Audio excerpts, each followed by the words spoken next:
Jadi ilmu itu memang kita harus mencintai dulu, baru kita bisa memiliki. Kalau kita masih enggan memikir, masih ini memang susah untuk bisa memahaminya. Wujud itu bahasa Arab memang, wawu, jim, wawu, dal. Ya, artinya apa? Wujud. Ya ada. Bahasa Sunda aya. Ya, ada aya kan jelas kan? Sifat wujud itu sifat yang jelas. Pertela. Tak usah dijelaskan gitu maksudnya ya. Kalau sudah jelas nggak perlu dijelas. Oke. Wujud itu perkara yang jelas. Nggak perlu jelaskan karena sudah biasanya kalau sudah jelas dijelaskan tambah gak jelas kan gitu ya.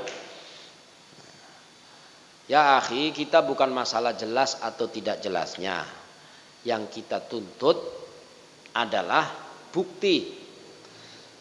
Orang mengatakan ada, resiko harus bisa membuktikan. Bukan kita membahas masalah wujudnya, bukan.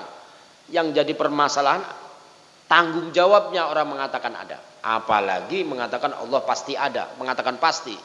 Tanggung jawab enggak? Kalau nggak bisa membuktikan, percuma antum mengatakan ada Allah. Sebenarnya begitu kalau memang jujur ya. Jadi berhak orang yang mengatakan pasti ada bagi Allah, yang lebih berhak adalah orang yang tahu. Sebenarnya begitu. Kalau belum tahu, masih ikut-ikutan dia. Masih katanya nggak bisa, adanya pasti kok. Adanya Allah Ta'ala pasti wajib.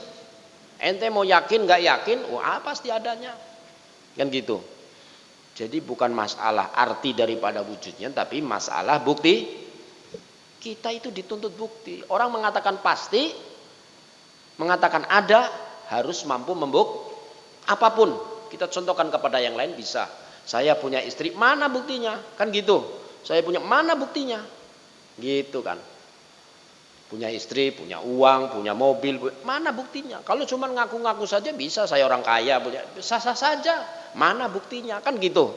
Semua mengatakan ada, mengatakan punya, mengatakan ini bukan masalah punya, bukan itunya, bukan. Masalah bukti. Seperti halnya orang mengatakan pasti adanya Tuhan. Itu maksudnya supaya antum mengatakan pasti adanya Tuhan, enggak sebatas ikut-ikutan.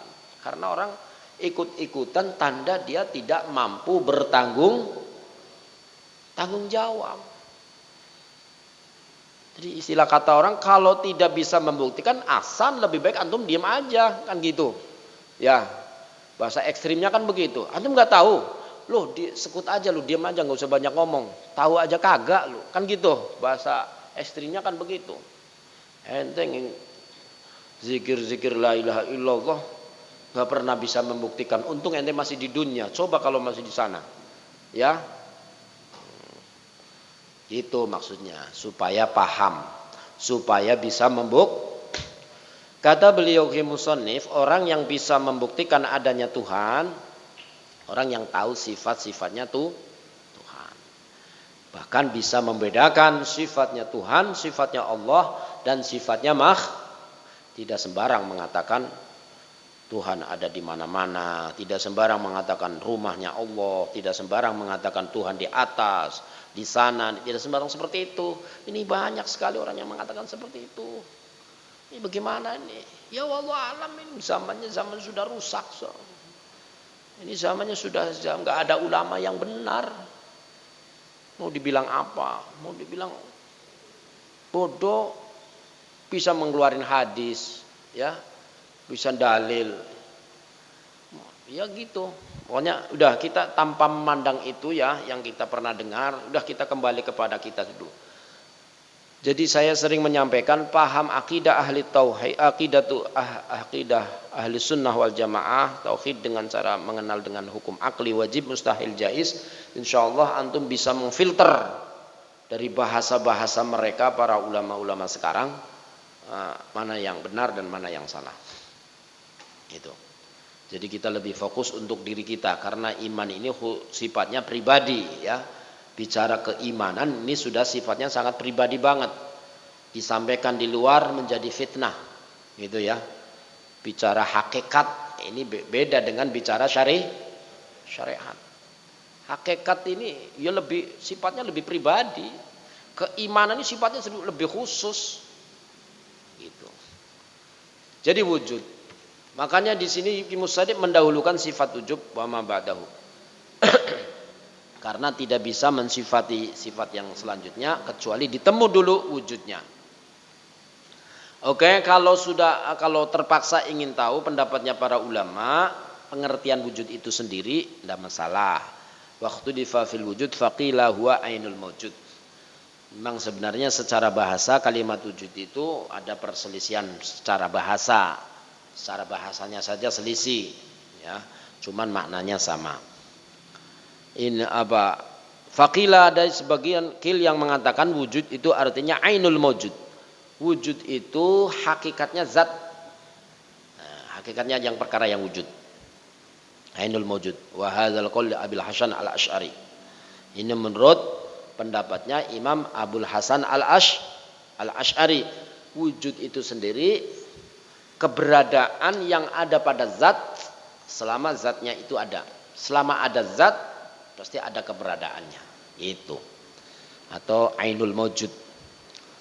Bahwa wujud dengan zat di sini maksudnya sama.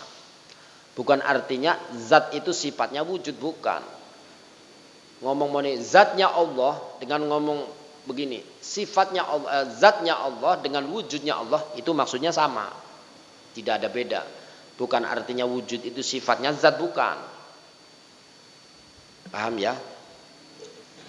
Bicara zatnya Allah dengan bicara wujudnya Allah maksudnya sama menurut Imam Asy'ari. Jadi oleh karena itu dikatakan wujud, dikatakan sifat itu hanya majas. Hanya apa? Majas itu bukan sebenarnya sifat. Nah gitu loh, bukan sebenarnya sifat. Justru lagi menunjukkan kepada zatnya. Kok dikatakan sifat wujud? Ya, ini untuk mempermudah saja. Gitu ya. Untuk mempermudah bahasa. Karena tidak ada bahasa lain selain daripada sifat wujud. Sudah gitu selesai. Jadi wujud artinya apa? Kalau tadi wujud artinya jelas. Terus apa kelanjutannya kalau sudah? Buktikan dong. Kan gitu. Ini masalah bisa membuktikan enggak? Mengatakan wujud, mengatakan ada, mampu membuktikan enggak?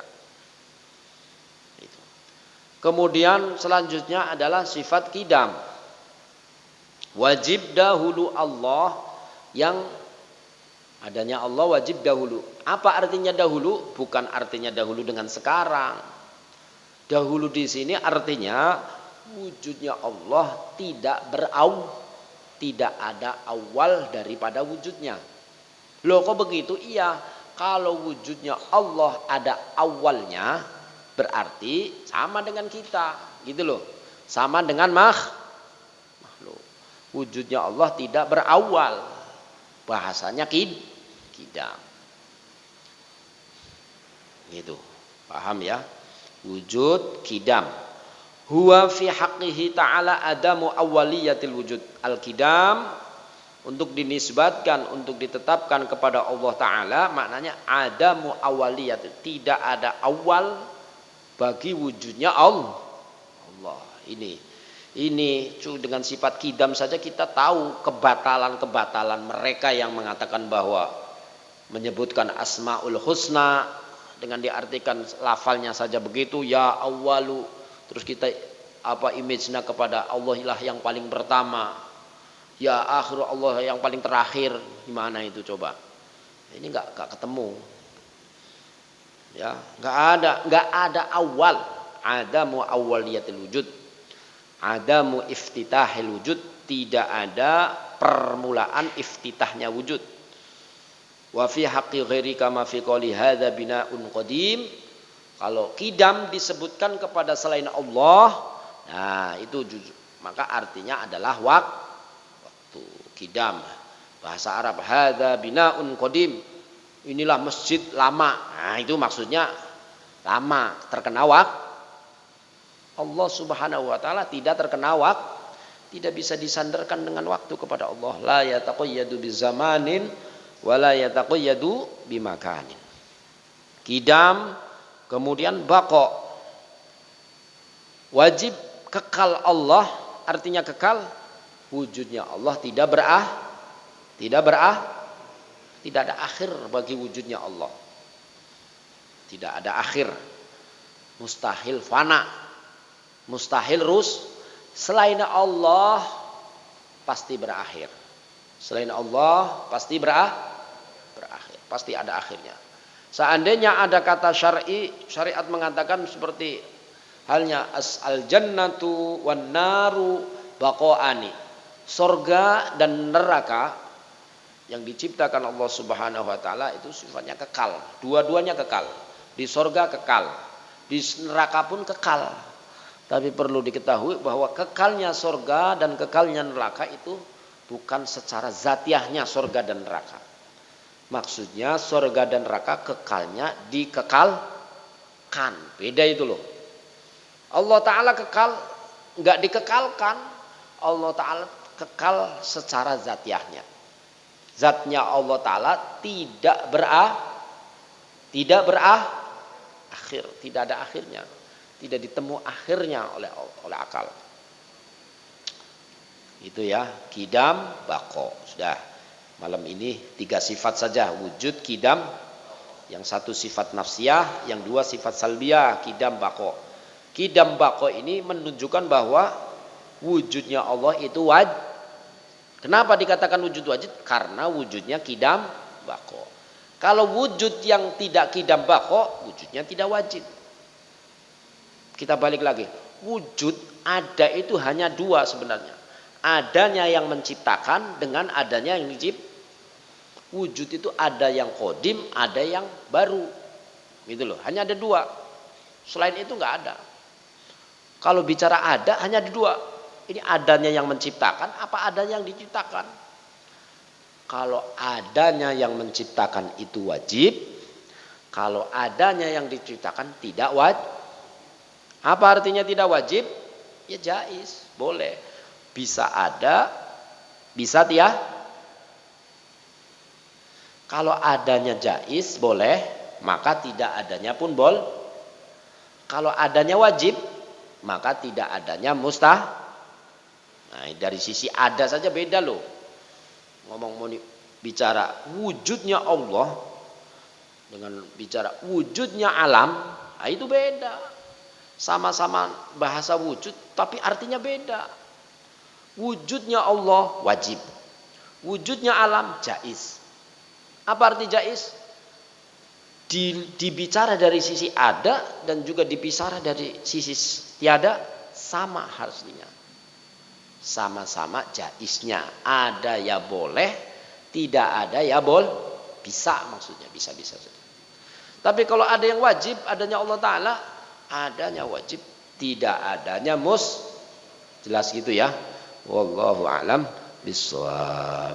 Ya Rabbana a'tarafna bi annana a'tarafna wa annana asrafna ala ladha asrafna fatub alaina taubah taghfir li kulli haubah واستر لنا عوراتي وآمن الروعات واغفر لوالدينا ربي ومولدينا والآل وسائر الخلان وكل ذي محبة أو جيرة أو صحبة والمسلمين أجمع آمين ربي اسمه فضلا وجود من نال باكتساب منا بالمصطفى الرسول نهضى بكل سول صلى وسلم ربي عليه عند الحب وآله وصحبه عدد صحبه والحمد لله في البدء والتناهي سبحان ربك رب العزة عما يصفون Assalamualaikum warahmatullahi wabarakatuh. Alhamdulillahirabbil alamin. Baca salawat 3 kali bareng-bareng. Bismillahirrahmanirrahim. Allahumma sholli ala sayyidina Muhammad wa ala ali sayyidina Muhammad. Allahumma sholli ala sayyidina Muhammad wa ala ali sayyidina Muhammad. Allahumma sholli ala sayyidina Muhammad wa ala ali sayyidina Muhammad. Subhana rabbika rabbil izzati amma yasifun wa salamun alal mursalin walhamdulillahi rabbil alamin. Assalamualaikum warahmatullahi wabarakatuh.